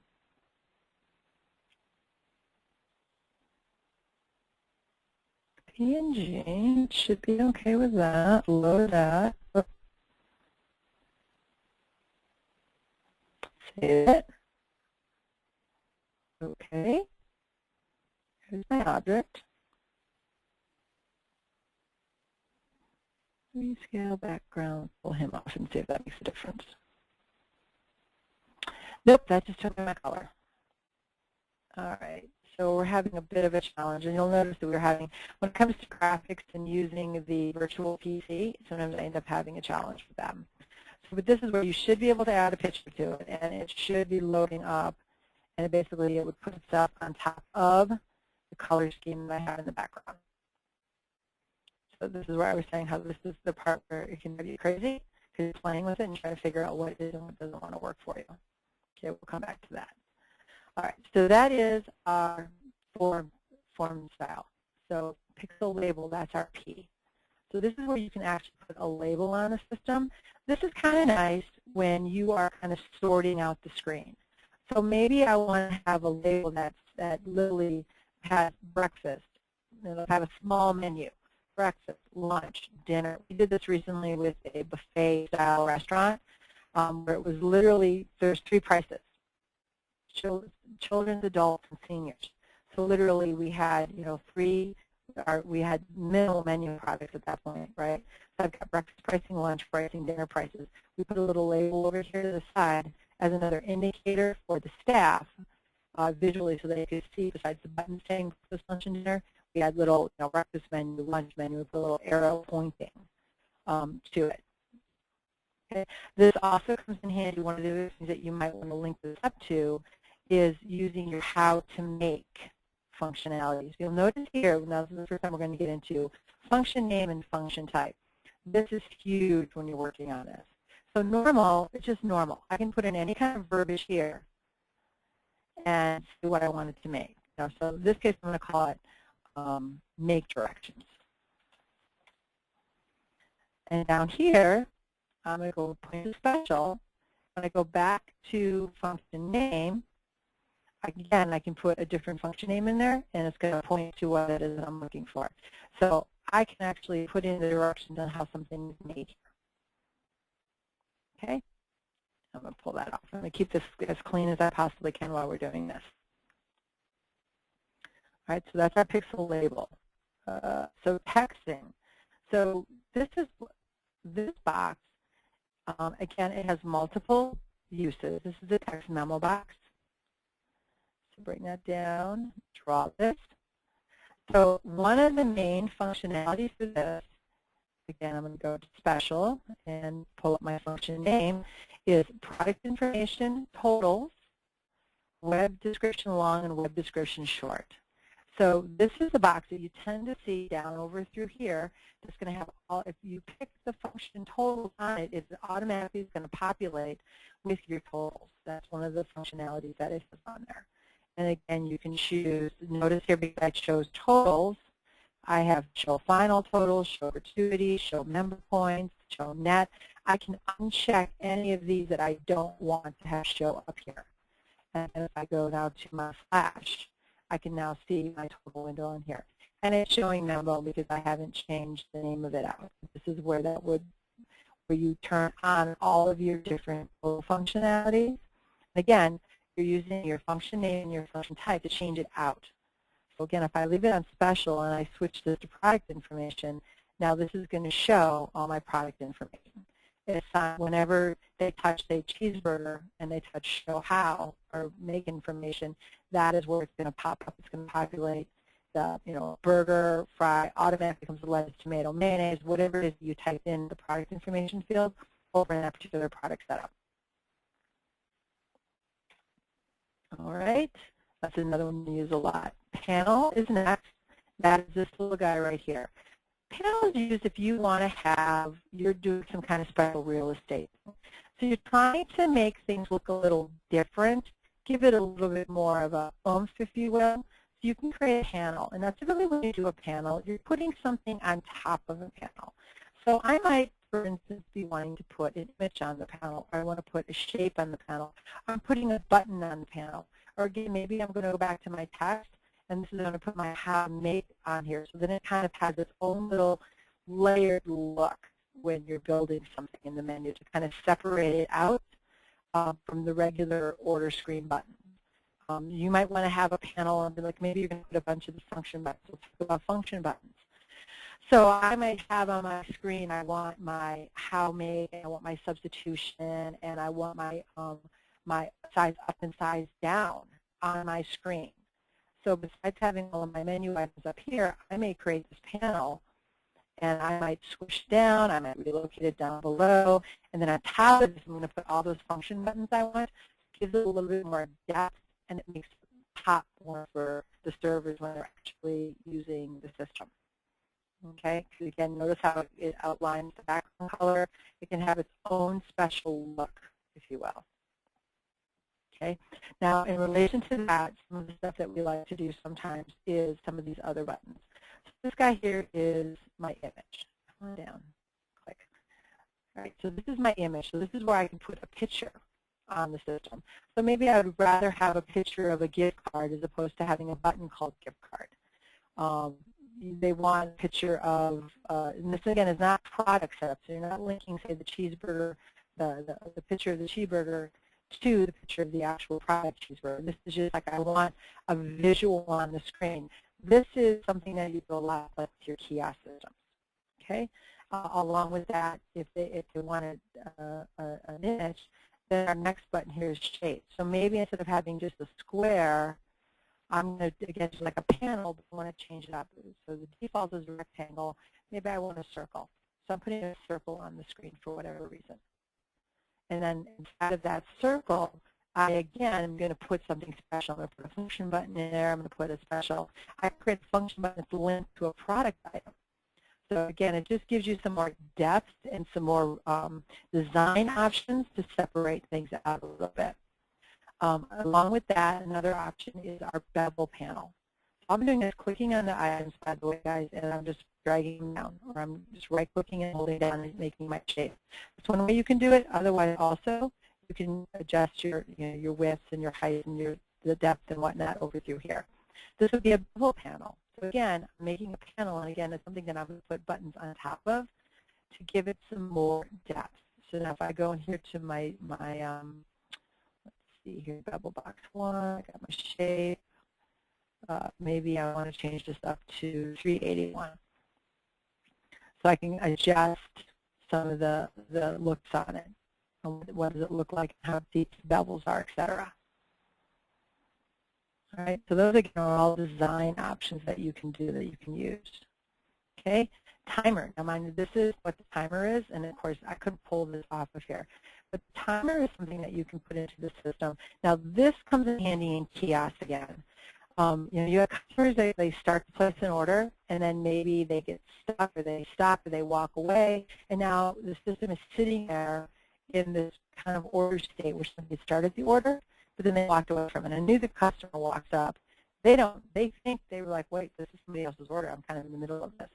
You can put timers on the different screens so they will automatically log out after a certain amount of time. Okay. Now again, though, notice that we have our function name and function type. There's additional options in here. The different actions is a coupon, a course. You can create a timer function, a button that is for coursing, and it has a certain log-off time. Any of these options, the finish screen, any of these options you can create and link it to something that is going to have it act in a different way. Okay, now this is one of the ones that you can't delete off your screen, by the way. Deleting is not permitted for this component. As opposed to my background component, my form style, I could delete that, and that would take away the colors that I've already set up. Now mind you, again, these buttons that kind of sit here are hidden. Like if I go again to my Flash, you don't see them on the screen. I'm not seeing those buttons on the screen. Okay, you can kind of see here my screen, I have a little beveling functionality going on there. It's something that when we were playing with it. Okay, so there's my timer. This is my button list. So button lists have mainly two main purposes. So if I come back down here to my function type, it's for my payment list and my sales types list. So if I click payments, this is going to show me that list when I go into my finish form. And again, I'm in order. We can now multi-mix things. This is my button list. All the different payments that I've checked it off as active are automatically populating on here. So that's why this you have to kind of play with a little bit. Inactivate any of the payment styles you're not going to use. And then so that way you can fix your button list or your payment list to make sure it looks right. And again, using all of the different component items over through here, I can change this up. I can take away the image. And image is something that we assign back in payments. If I don't want the image, if I just want the word, or maybe I don't want the word, I just want the image. Maybe I want the word over to the right-hand side and the image to the left-hand side. Using the different component items through here is where you can change up all of that. Okay, and the other list, this is mainly used for is your sales types. So you may see your system, when they open up a check, it automatically comes up and it asks them to pick sales type. This is a list of all the different sales types. Or again, you may decide instead of just having like toggle keys, when you do toggle keys, remember, instead of having to say a single toggle key with the default being bind in, and they hit the button and it goes over to drive, or it goes to drive through, and maybe they hit it again and it goes to takeout. You may want to actually have your list of all your different sales types over onto the side someplace for them to actually pick what they want. And again, if I go into my lightning bolt, you can see what it's going to look like when I press. If I change any of the functionalities over here, I can come in here then and I can check it out and see what it's going to do. What's the appearance? What is it? How does it? What's the effect out on screen for the staff? Okay, so that is your list, and we're going to go get rid of him. Okay, so that is our button list. Then we have our item list next to it, and this is our item list. So our item list is used for, this is what's showing. Normally you guys are used to seeing it over here. This is your item list. Everything the servers have ordered as they ordered them. So I call it the preview list. And again, you can manipulate. This is what will affect how much they see when they order, how little they see when they order. So basically that's, and then you can set the type, the frame of it, the color of it, etc.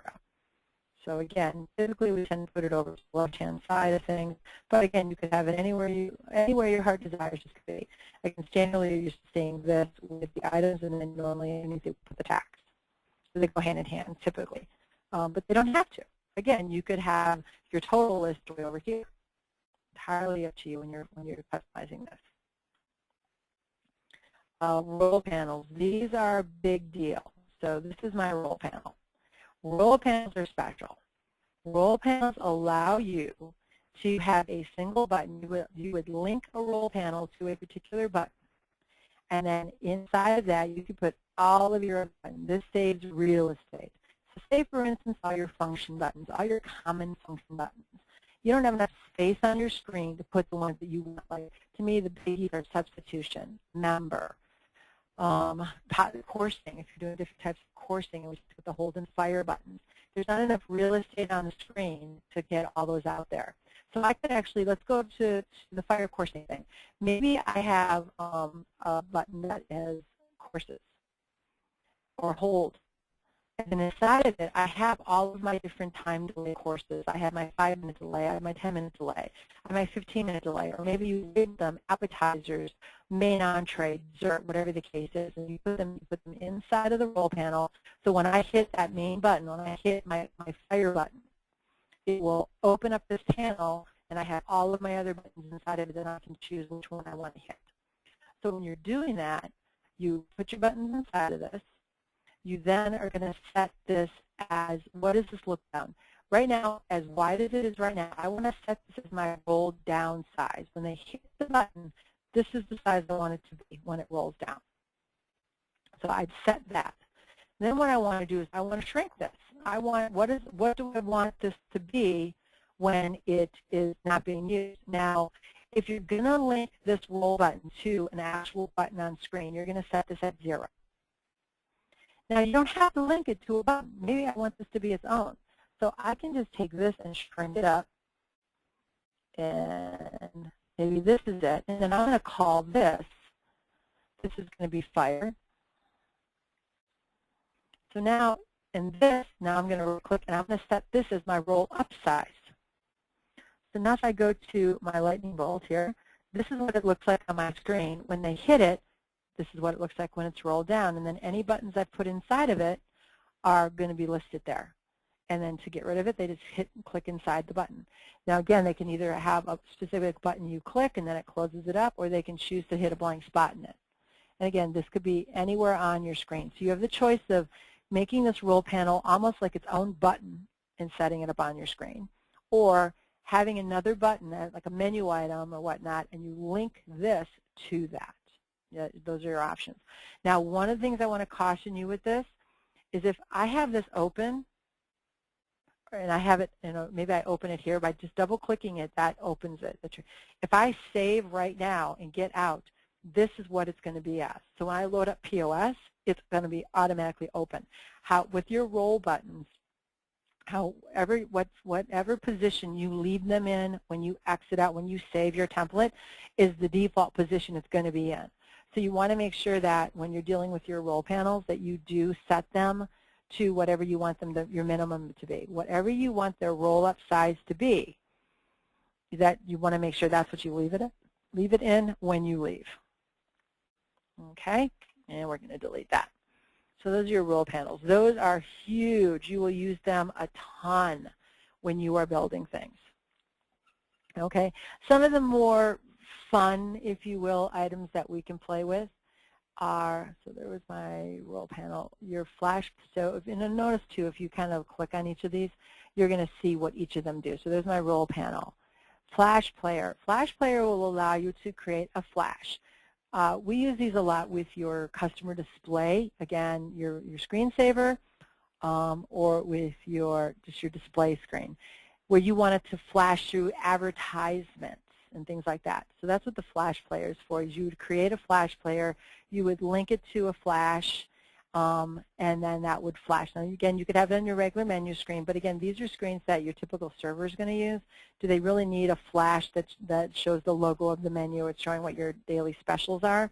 Think about it. The other thing you want to think about when you're using things of that nature is the resources that they take out of the system. So you have your flash player.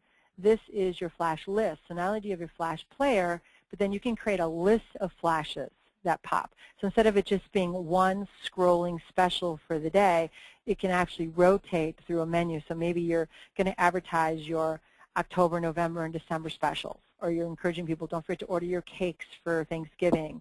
Don't forget to order your Thanksgiving meal. Christmas is just around the corner. Halloween's around the corner. We're having a special night. So you can actually have like multiple flashes and set it up so it will literally just keep rolling through those multiple flashes. Okay? Png List. So it's kind of similar to using your flash player. So instead of having flashes, you're going to have just PNG files. You're going to have pictures that cycle through. And again, you can create them on the order grid. Again, more often than not, you're doing it for a customer screensaver and customer display. Okay? Wave files. You can create wave files. Now, wave files, these come in handy with your kiosks. So maybe you want to actually create a help me button on the kiosk screen. Customers in the middle of putting their order in and they get stuck. So maybe you've got a help me button, and then you can literally record a vocal that will walk them through what it is they need to do on that screen. So if I'm in the finished screen, for instance, and they're not clear what to do in the finished screen, how do I input my credit card? How do I input my member points? How do I do a coupon? You could have a little button on the side that's like help me, and then it will walk them through what it is that they're looking to do. Okay, so again, those come in handy with kiosks. Now these next four are the ones that mainly when you're building menus, you're going to be doing a lot of. So these are all different types of grids. So order grid, so I'm just going to click on it in Paint.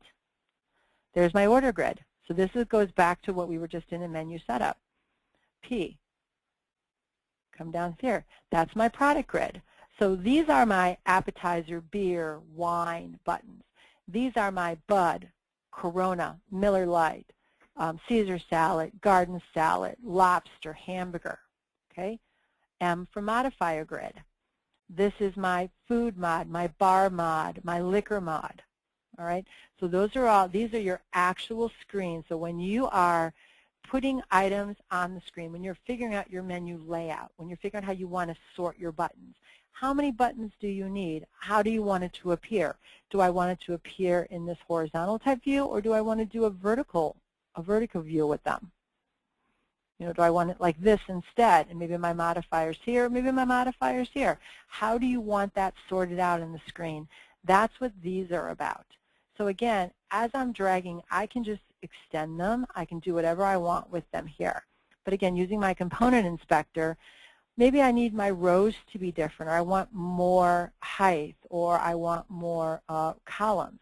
So this is where you get into here. So by default, we're doing a 6 by 3. Maybe for columns, I want it to be 3 by 10. So this is where you adjust all of this. That is going to affect when you set up your menus. What color do you want the backgrounds to be? And again, when you're doing this, consider what you did your background color and then what you're going to do with these panel colors. And you do want to color them because we understand the difference between a product and an order, product and modifier. But you know, the customer doesn't necessarily. And again, go through your help guide to understand what a lot of these component items stand for when you're building these out. Okay? So besides order, product, and modifier, which are the main three that you're going to be playing with, trust me, those are the biggies. Come on, baby. There we go. Then we've also got question. So these are for my force questions.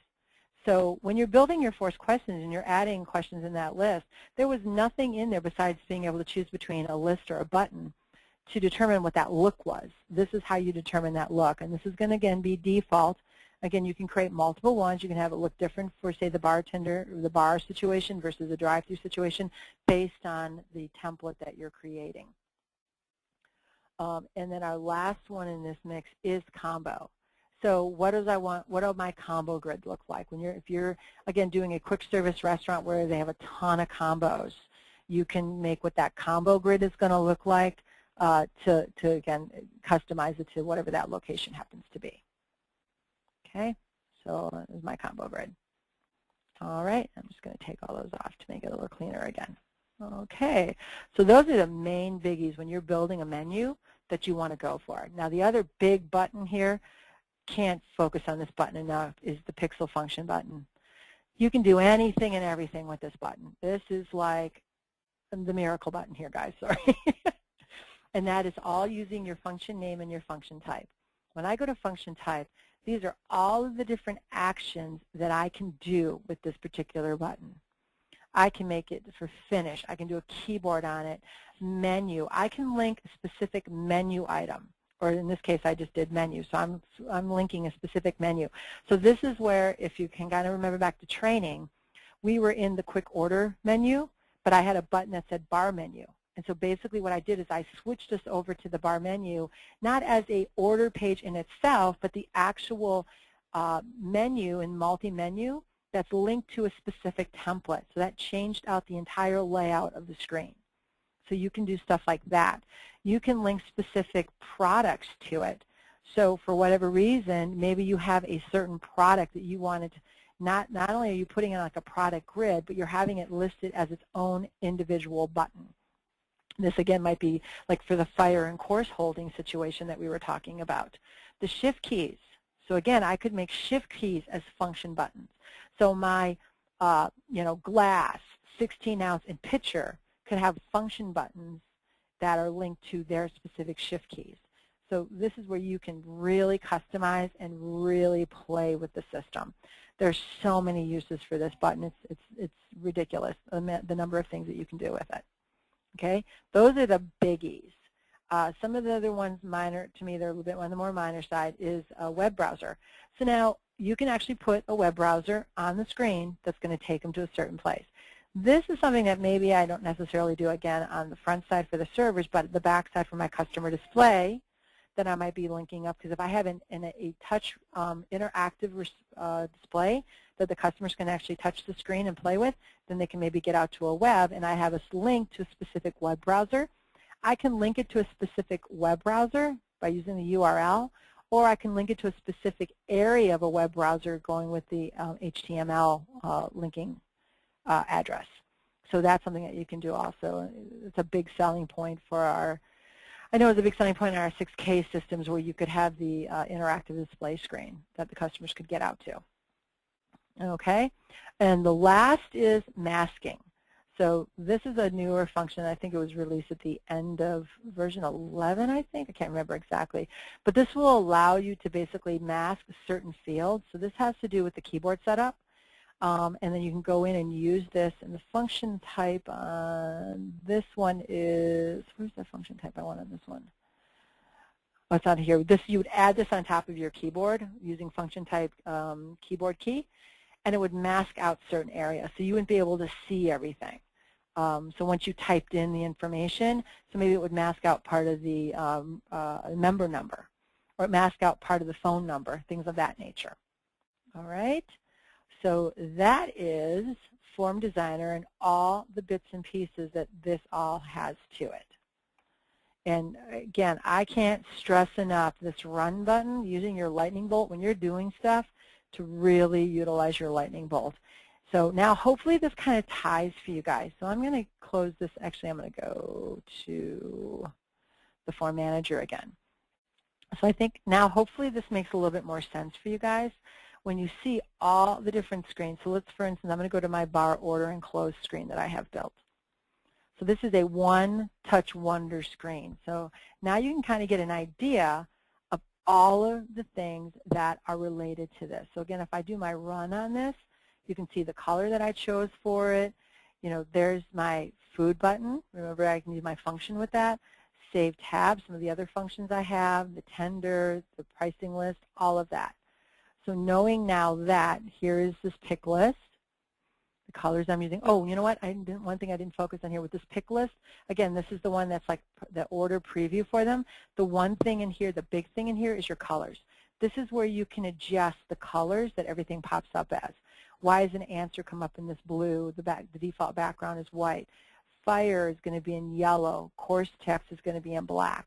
This affects all of the items that pop up and what they look like. How can we identify an order product versus an option modifier? That's where all that comes up. Refund text looks like versus the select. So that's the big editing piece on that. But you'll notice here, like this is a function button. So function button 19, that's everything that's special to the function button. So that's where I took the void button and I made it special. The up and down arrow keys, we made them special. You know, these are various function buttons. Here's a function button that I actually tied a specific payment style to. Okay, here's your product grid versus your order grid. Here's your modifier grid.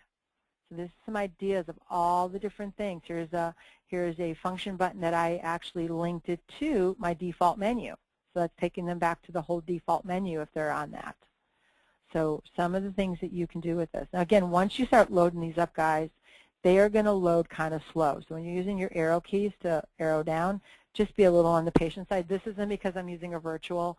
This is, in fact, it's a little on the slower side when you're kind of scrolling down. Okay, so right here, this is a label. So we did our amount due, our amount tendered. That's a label that we actually tied the text into. All right, all your different keypad buttons. Again, we just tied in a keypad, and we pointed that's the number 7, that's the number 8. So again, some more of the function buttons I wanted to separate out, tab versus receipt, print versus member. All right, so just keep all this in mind when you're building these. It's not just doing your order grids, it's also all the other bits and pieces that you create for this. Okay, and I'm going to save changes no. And no. All right, and that takes us through all of that. We've got 10 minutes. No, I'm going to cut it off. I was going to start getting into Report Viewer, as I am about a half a session behind, but I think I'm not, because I know we've covered a lot right now. So I'm going to open it up to questions, because I know that you probably have quite a few questions regarding products and Form Designer. So Leslie, let's go ahead and open up to questions. Guys, go ahead and type in your little edit window, your question window. Go ahead and send over your questions for Leslie so she can start asking me some of these. Hi, Donna. We've got one already in the queue. It says, regarding multiple menu setup and a multiple, I believe he's mentioning revenue center setup. If he goes, I've had the products not show under the added revenue centers.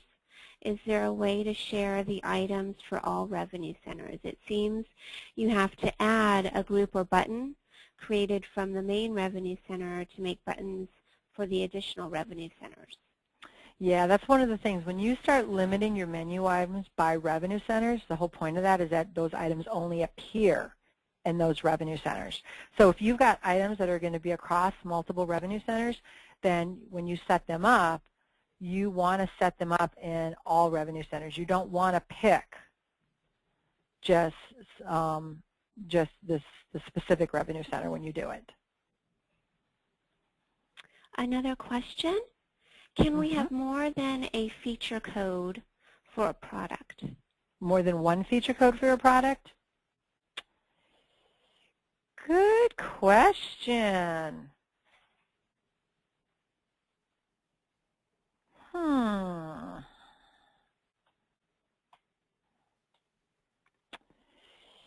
I honestly don't know.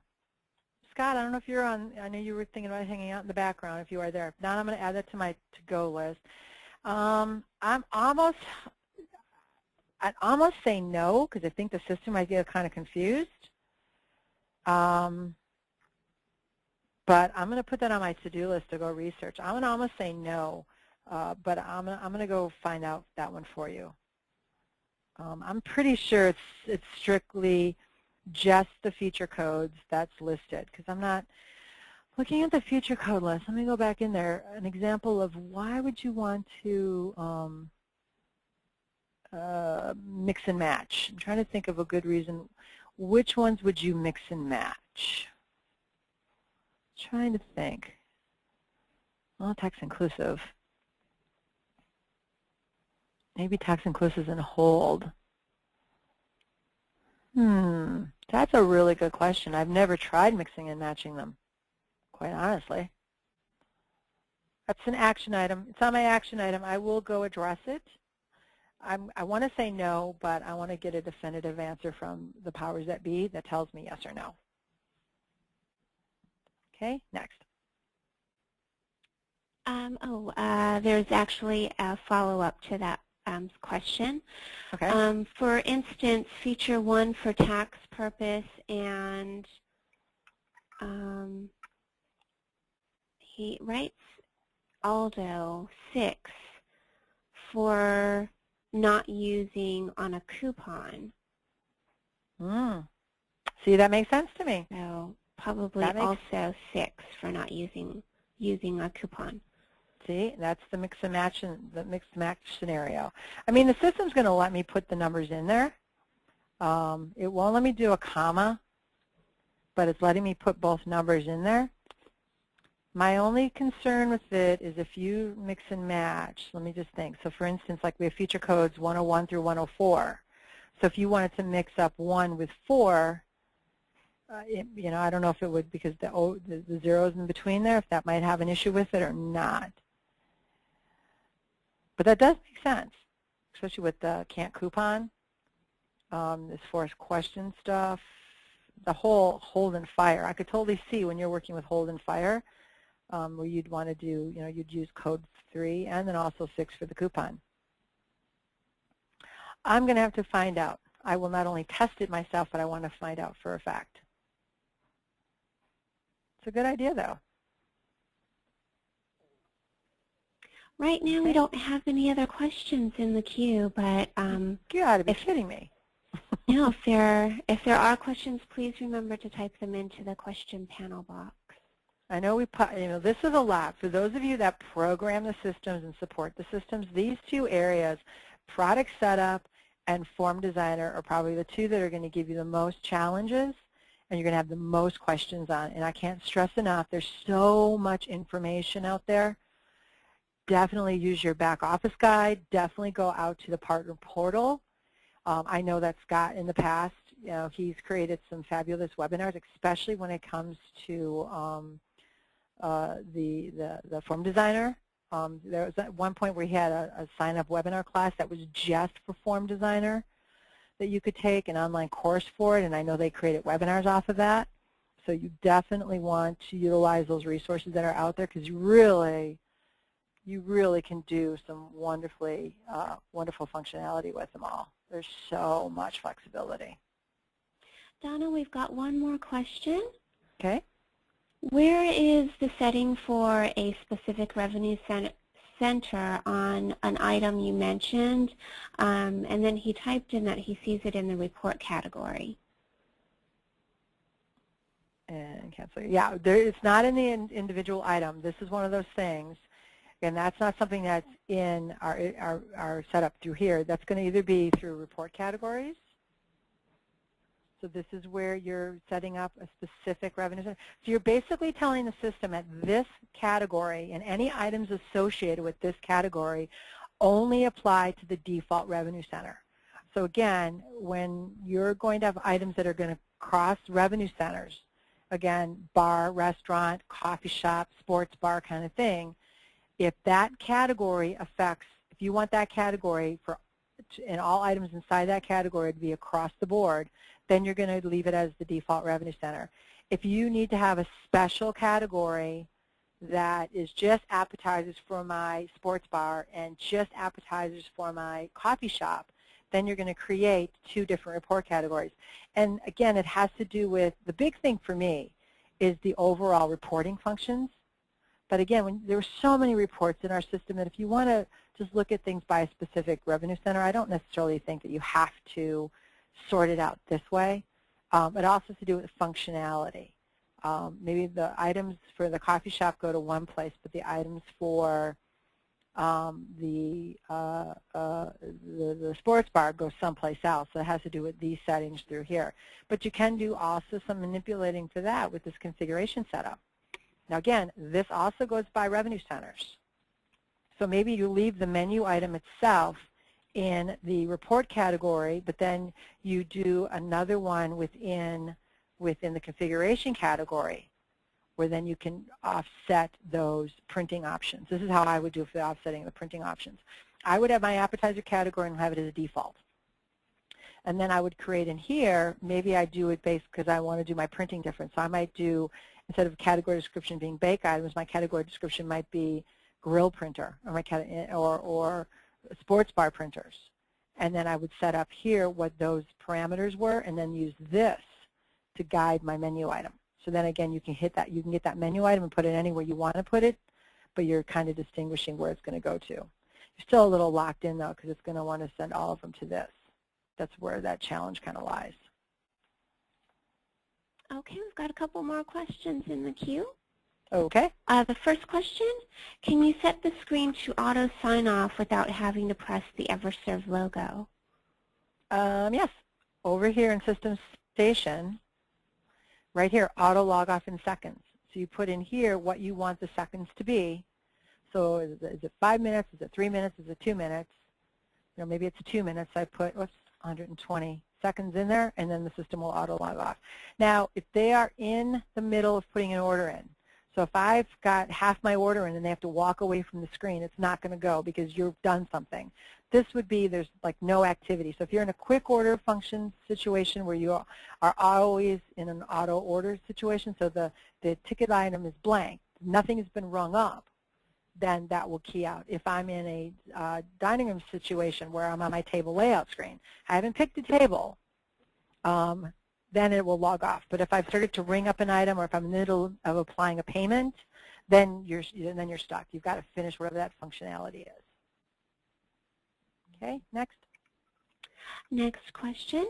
I tried to relate the number of customers when I placed one order with a minimum charge, but the system can't do that. For example, minimum charge is at $150 for each customer, but when I seat 5 customers at any table, the system gives $750 as a minimum charge. That is, there's a setup in there somewhere. Again, there's so many policies and there's so many other setups that there's got to be something off in one of these areas. This is, what is this, default? No. Company info, advanced. I forget where we put this functionality these days. Preset, orders. Am I doing a minimum? Is this what we're talking about? Minimum customer? Yeah, I'd have to go through all the different settings. That's a very isolated support type question. Leslie, can you, I know Emily was able to do this for me. She was able to send me over a list of everybody who attended the classes and anybody who had a question. Mm-hmm. Can you do that for me? Can you forward that over, and then I can kind of look into, see if I can set up the specific scenario that he's looking for. Because it sounds like you set it up based on person and not on table, is what I'm kind of gathering from the way the question is worded, but I need to look at it to double check that. Yep, I'll send that over. That'd be great. No other questions in the queue. Oh, that's the only one? Yeah. Okay. All right. All right, guys, so we meet back up on Thursday. And again, I'm about half a day behind, I think. So we're going to get into all the reporting stuff, cash management. I'm going to clean up all the areas that I haven't touched so far. But we'll get into big time. I know that there's been some, I guess there have been some emails floating around about reports, which we haven't touched yet. So anybody who hasn't seen all the webinars yet, who thinks you missed something, you haven't. We haven't touched reports yet because I was holding off on reports until we finished up all the configuration items. Oh, and we also need to do inventory. So we're going to get into inventory as well. So we're going to finish off on cash management, finish off on inventory. That's the only other full tab that we haven't done. And that's pretty much it. And then we'll get into reports. Okay. So I'll take us through number 10.